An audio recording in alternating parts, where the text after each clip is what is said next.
Welcome to the Pencil Bob channel. I hope you enjoy my stories. The rain hit like gunfire. Streets glistened black, puddles swallowing the neon reflections. I lit a cigarette, but the wet wind stole it from me. Walter came sloshing down the street, hands jammed in his coat. "He's moving fast," he said. "John?" I asked. Walter nodded. "Says the neighborhood isn't ours. Says anyone standing in his way will vanish." I laughed, but it was hollow. He didn't look like he was joking. A car rolled up, black and silent. John stepped out, gray suit sticking to his fat frame, white hair plastered to his skull. His eyes cut across the street like a knife, landing on me and holding me there. "You've been resisting," he said. "Resisting what?" I asked, smirked, too tired to feel real. "Control," he said. "Everything belongs to me now. You follow or you're gone." Karen came out from the shadows, heels clicking, bob haircut tight, tracksuit clinging to her frame. "He's watching," she said, voice sharp. "Every move you make. Don't think you can hide." I raised an eyebrow. "Watching? You don't even know me." "Oh, we know you," she said. "We know exactly what you do when nobody's looking." Walter shifted behind me, eyes darting. "This is bigger than John. He's got people now." I turned my head. Two men stepped out from the car. Big, silent, dangerous, bald, scarred jaw like predators who had memorized every inch of the street. John smiled. "Midnight. That's when it starts. You'll see consequences you can't imagine." I didn't flinch. "You always start with threats. Threats aren't enough anymore," Karen said. Her grin was sharp, hungry. "By morning, this block will remember whose rules matter." The rain picked up, hammering on asphalt and roof tiles. The car's engine roared and was gone, swallowing the street in black. Karen lingered for a second, eyes bright with malice, before she disappeared into the night. Walter muttered, "We're too deep." "Not deep enough," I said. I went inside, slammed the door against the storm. Every minute felt heavy, as if the house itself was holding its breath. I heard tapping at the window. My heart slammed. I turned. Karen's face was pressed against the glass, eyes glinting. "Remember," she whispered, "everything changes at midnight. You'll know fear." I backed away. She vanished as suddenly as she appeared. I paced, tried to plan, tried to think. The street outside gleamed black, waiting. The storm rattled the shutters. Every sound was magnified. Footsteps, distant voices, the slosh of water in gutters. Walter's words echoed. "This isn't just John, he's building an army. Everyone who resists disappears. You're next if you don't act." I clenched my fists. I had to move first. But how? The block was crawling with watchers and John's reach was everywhere. I could feel him in every shadow, every street lamp, every puddle reflecting neon. I lit another cigarette, drew the smoke into my lungs despite the wet air. The storm soaked me, but I felt colder inside. Then a shadow crossed the window again. I didn't move. The shadow lingered. I recognized the shape. Karen, always watching, always waiting. Her voice barely more than a hiss.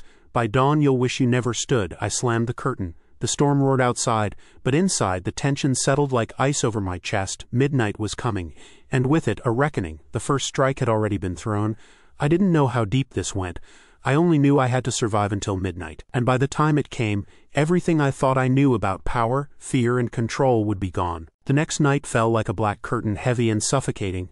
The streets were slick with rain and neon reflections, twisted like a painting from a mad artist. I could feel John's presence before I even saw him. It wasn't just him. He had his army out, his eyes in every shadow, his whispers crawling into corners. Walter met me at the corner, cap pulled low, rain dripping off the brim. "It's worse," he muttered. "They've been watching all day. You moved, you were seen, every step recorded." I didn't answer. The wet asphalt reflected my cigarette flame in shards, broken like the night itself. "Karen's out there too," Walter said. She's not just a messenger anymore. She's hunting." The words hit like a punch, slow and steady. I knew she thrived on fear. She was everywhere, in every glance, every corner, like a viper coiled, waiting for me to blink.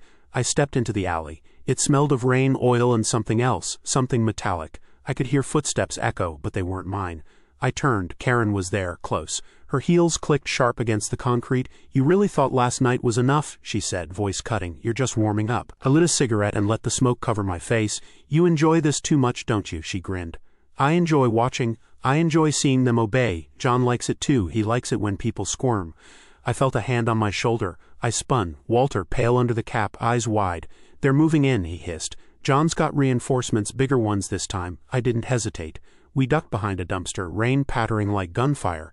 The street stretched in shadows and the sound of boots grew closer. Two of John's men, massive silhouettes, scanning the alley. Bald, scarred jaw, every step deliberate, every muscle coiled. Karen's laugh echoed from the other end. "You can't hide forever." I motioned to Walter. "We need a plan now." He shook his head. "There isn't one, not against them." I clenched my fists. Then we make one. There has to be a weakness. Karen's voice came again, whispering over the rain.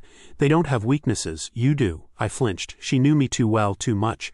Then a flash, a figure darting between shadows. Someone else? Another of John's watchers, or maybe an ally. Who is that? Walter whispered. I didn't answer. I moved toward the shadow, heart pounding, each step a gamble. The figure froze, then bolted. I gave chase, slipping in the rain, teeth gritted against the cold sting of water in my eyes. The alley twisted. The shadow led me into a narrow passage I didn't know existed. I stumbled into a dead end, no exit. Karen appeared suddenly, impossibly close, going somewhere. Her eyes glinted in the dim light. I pressed back, hands empty. You've got a lot of nerve. She smirked. Nerve is all that keeps people alive. You should try it. A sudden noise. Heavy boots pounding. John's men. The alley was closing in. I looked around. There was nowhere to run. The shadow I'd followed was gone. I was trapped. Walter yelled from the other end, but the sound was swallowed by the rain. Karen took a step closer. Midnight isn't far. You'll see, everything changes when he comes. I slammed my back against the wall, chest heaving. I needed a way out, something to shift the balance or we were done. Then a noise above, a fire escape, a loose grate. I didn't think. I jumped, grasped the metal, pulled myself up as the boots hit the ground below. Karen hissed, a sound that made the blood in my ears run cold. I scrambled along the metal, rain soaking me, heart in my throat. Below, Walter ducked, but I could see the danger closing in. I reached a ladder, climbing fast. My fingers were raw, the metal slick with rain, but adrenaline carried me. I looked down. Karen's grin was wide, insane, as she gestured to the alley. You can't escape, she called. John's voice carried from the street. You think tonight ends with hiding? Think again. I froze. Every nerve screamed. Midnight hadn't arrived yet, but it felt like the clock had stopped. The storm roared around me. Above, the ladder led to the roof. I could make it, maybe, but one slip, one wrong move, and it would all be over. I inhaled, steadying myself. Karen's eyes locked on mine from below. And in that moment, I knew survival wasn't just about running. It was about fighting back. But how do you fight when the enemy controls every shadow, every alley, every heartbeat of the street? I took a deep breath and stepped onto the roof. The rain-slick tiles shifted under my feet. Below, Karen and John's men waited, and somewhere in the darkness the rest of John's army was moving in. The city looked like it was holding its breath, waiting for the first blood to spill. I had no plan, but if I didn't act, I'd be gone before midnight. And I could feel it. The storm wasn't just outside, it was inside me, rising, ready to break. The first move had been made. Now it was time to survive the night. The storm hadn't let up. The city smelled like wet asphalt, metal, and something deeper. Blood maybe, or fear. I had made it to the roof, soaking wet, muscles aching but alive. Below, Karen's laughter echoed through the alley, sharp and cruel. Walter wasn't with me. I hadn't seen him since the alley. Maybe he had run, maybe he had been caught. Didn't matter. I was alone now. I crouched on the edge of the roof, looking down. The streets were slick mirrors, broken neon flickering off puddles, shadows stretching long and unnatural. And everywhere, movement, John's men, always watching, always waiting. A figure appeared on the neighboring roof, a shadow moving against the storm. My heart jumped. Could it be an ally? Or another trap? Thinking of jumping. The voice was soft, low, almost playful. Karen, I froze. She was on the roof above, heels soaked, tracksuit clinging, bob haircut plastered by rain. Her grin glinted in the neon. You can't hide from me. I didn't answer. I stayed crouched, measuring the distance, every muscle tight. You look tired, she said. Nervous, that's good, it makes it interesting. I swallowed. You enjoy this too much. Her laugh was short and sharp. Control is everything. And I'm very good at it. Thunder cracked. I moved, sliding along the roof toward the ladder leading to another building. Karen mirrored me, silent, predatory. Then a shout from below. John's voice. Do not let him escape. I glanced down. The alley was crawling with his men now, bald, scarred, and more than before. They spread out surrounding the building like predators closing in on a cornered animal. Karen's eyes narrowed. Running won't save you. Not this time. I weighed my options. Jump to the next roof, dangerous. Climb the fire escape, slippery, and John's men were waiting. I needed a plan, but the storm drowned every thought. I leapt. Rain stole my grip, hand slipping. My boots skidded on the wet tiles. Karen hissed from above, voice sharp, almost satisfied. Careful. I landed hard, rolling to absorb the impact. Pain shot up my leg. My coat was shredded in the fall. I looked up. Karen had vanished, no trace except the echo of her laughter. The ladder loomed in front of me, slick and twisted. I grabbed it, pulling myself up as bolts of lightning split the sky. John's men were moving toward the base.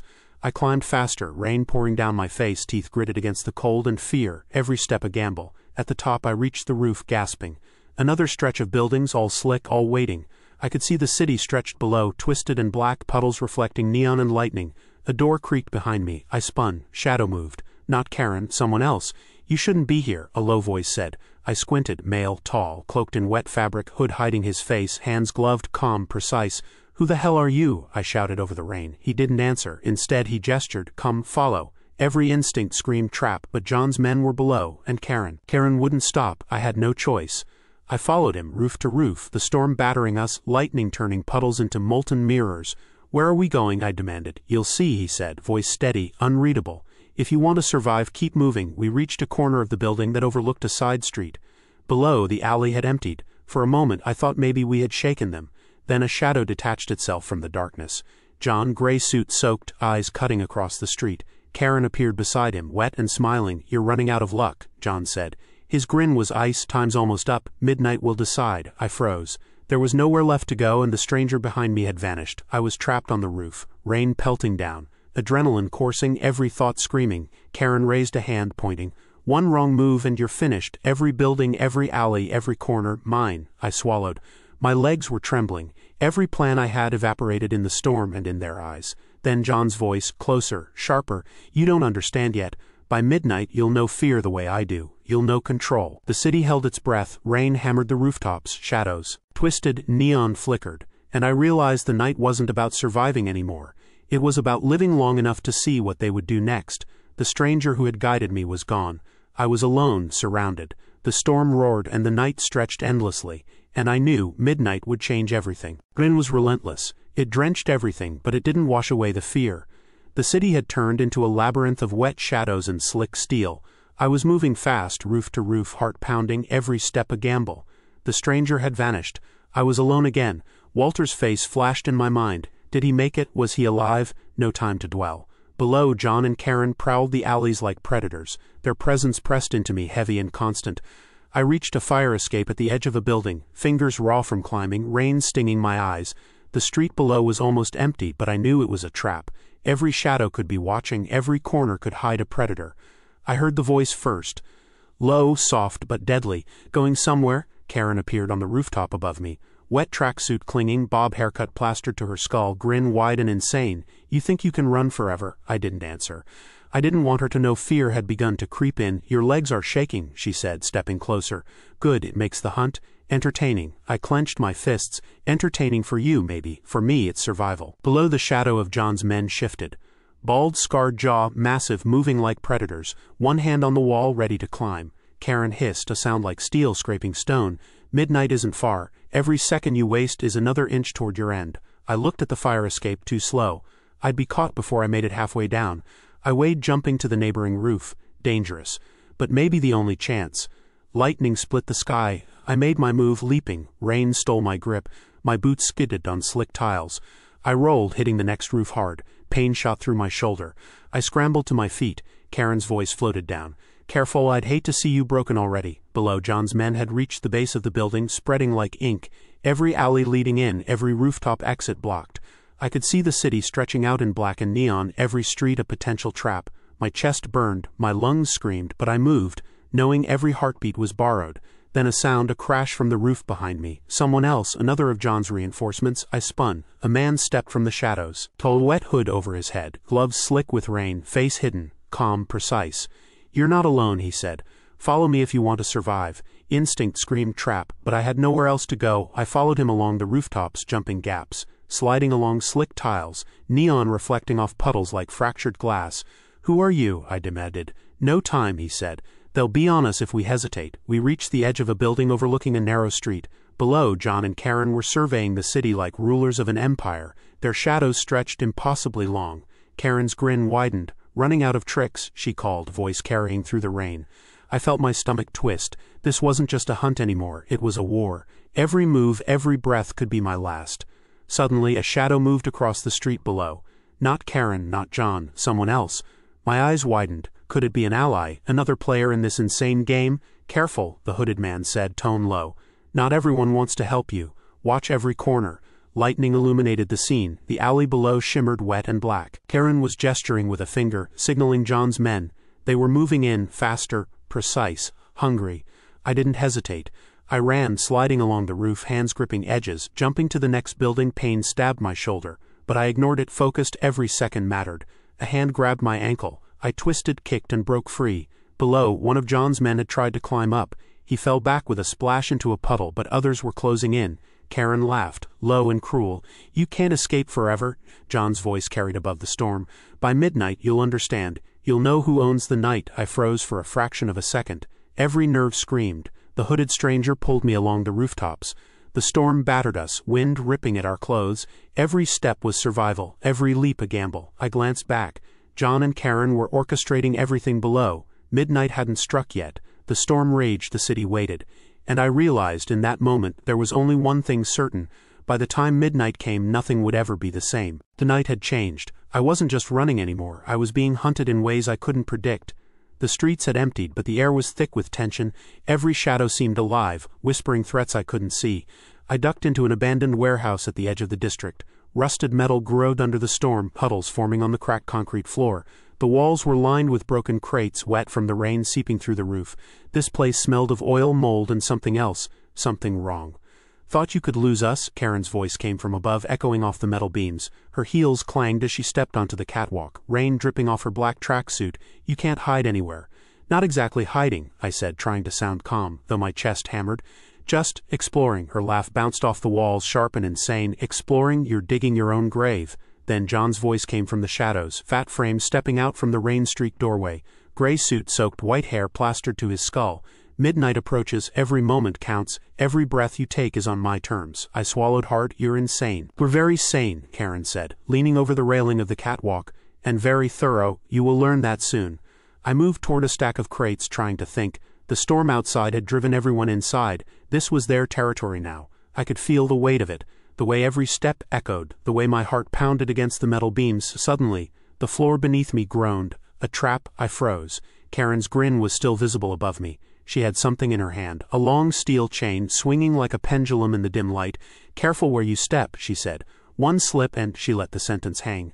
I jumped onto another stack of crates, sliding across the slick wood. My mind raced.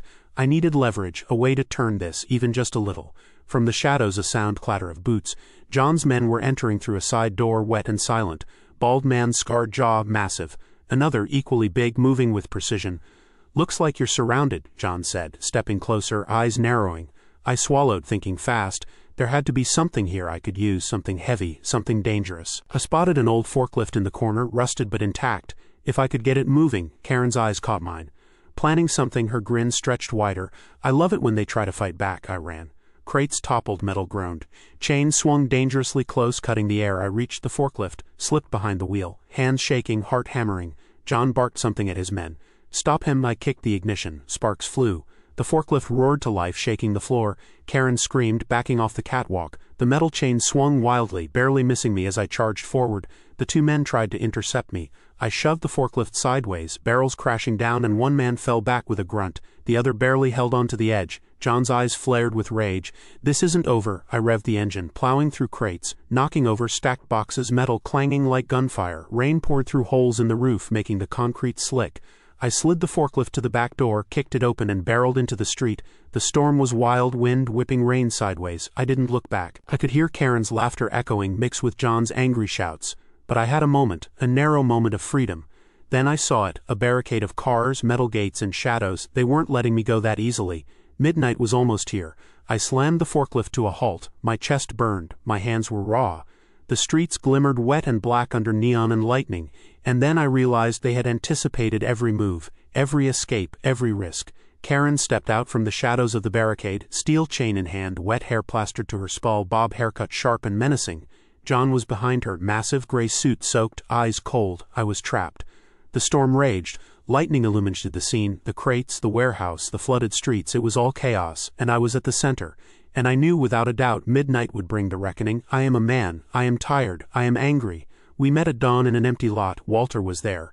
Marta and Luis showed up too. So did the hooded stranger. He took his hood off, said his name was Mark. He was a cop, quiet, cold. He handed me a folder, thick, photos, records. Voices on tape, names and numbers. "Where did you get this?" I asked. "Sources," Mark said. "And a warrant," Walter laughed. The sound had no warmth. "A warrant? Good," Marta said. "We need more than paper." He has men, Mark agreed. "He also has a ledger. I found it." Luis slammed his palm on a hood. "Let's burn him down." "No burning," I said. "We do it clean, public, loud, brutal in law. We planned quick." Marta called neighbors. She told them to show up at noon. Luis wired people to bring phones. Walter had a key. He worked maintenance once. He knew doors. We set it up at the old community hall. John loved that place. He ran meetings there. He signed paper there. He celebrated there. He had built the showpiece. We used his stage. At 11:50 the hall filled. People came soaked from the storm, hungry for someone to hate, for someone to finally pay. Cameras flashed, phones hummed, the air tasted like iron. I felt my teeth chatter. I did not say anything about fear. I didn't want them to see me wobble. John stood at the podium, his suit stuck to him. He smiled. Karen sat beside him, hands folded like she was waiting to cut someone open with her nails. She looked dangerous, she always had. "Neighbors," John said, "we're here to discuss order." I walked up, I walked slow, my legs felt like lead. The audience quieted. Walter stood at the back, Marta and Luis flanked me. Mark stayed in the crowd, hand on his radio. "You counted on silence," I said. My voice shook at first. Then it steadied. "You counted on fear." John blinked. "Who are you? You know me," I said. "You watched me, you set me up, you thought you owned the night and the people." Karen smiled. "He's brave." "Brave," I spat. "You mean stupid." I dropped the folder on the podium. Photos spilled, bank records, receipts, messages. The room buzzed, phones leaned in, people saw the ledger. Names, transfers, shell companies. Men who took money and disappeared. Men who arrived at night and left with silence. John laughed. "It cracked like ice, forged." Marta stepped forward. "Then explain this." She flipped a page. The room saw his signature, clear, bold. Underneath another paper with a wire transfer, the number matched. The account was a private fund in his name. "You can't prove," John began. "You recorded it," Mark said. He clicked a player. Karen's voice came through the speaker. She was cold, cruel. "Do it tonight, make sure he pays." The room heard it. People leaned forward as if the roof might cave in. Karen's face went white. She opened her mouth, then shut it. John grabbed the mic. "This is slander," he hissed. "This is a setup. You will be arrested." "You will be arrested," Mark said. He stepped forward, badge out now. "And so will your men." Two officers in plain clothes moved in from the back. The bald man in the scarred jaw tried to stand. One lunged. People screamed. It became a fight. I don't like fights, but I had gloves on. I hit him. He hit harder. Marta jumped in. Luis tackled a second man. Chairs crashed. Phones recorded everything. They tried to pull John away. He shoved. He cursed. Karen struck at Marta. Something in her head snapped. She swung a chain that had hung from her car. It whistled through the room. It hit Luis in the shoulder. He dropped, blood streaking. People screamed louder. Mark moved like a blade. He cuffed the bald man. He cuffed the scarred jaw. Two other officers came in. Sirens wailed faint in the distance. John tried to run. He slipped on spilled coffee and fell face first into his own ledger, paper fanning out under his face like confetti. "Arrest him," someone yenned. "Lock them up," they did. They read rights. They pushed John into a cruiser. Karen shrieked and begged and then shouted threats that no one listened to. She was hauled away too. Her nails left marks on leather. She screamed as they closed the car door. I watched her face twist. It was a good face for revenge. She won't be quiet. Not ever. We had won in that moment. The ledger was evidence. Mark made sure every file was copied, every voice recorded.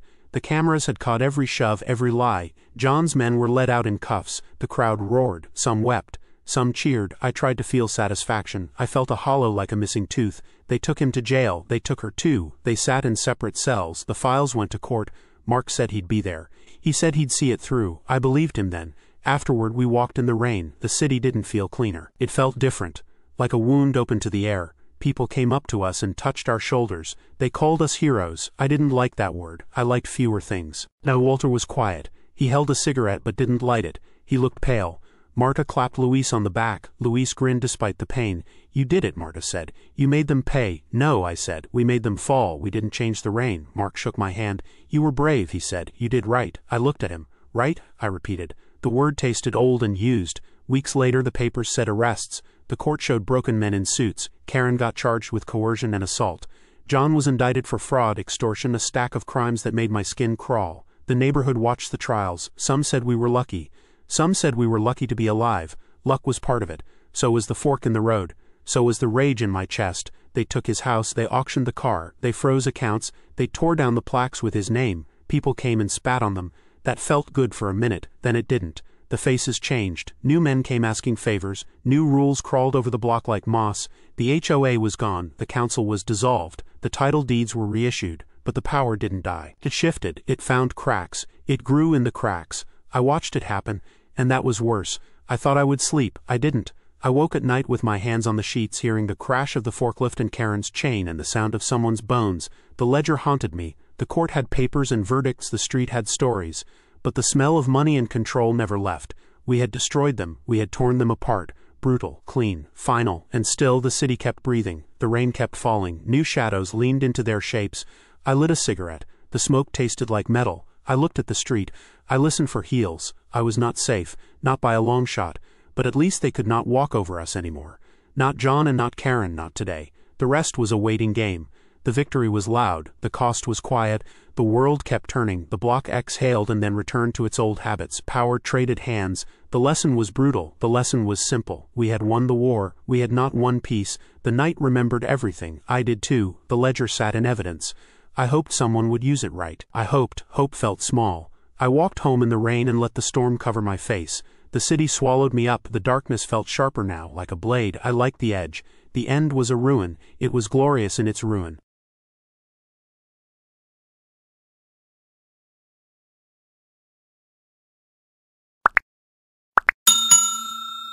I would like to thank you for watching the video to the end.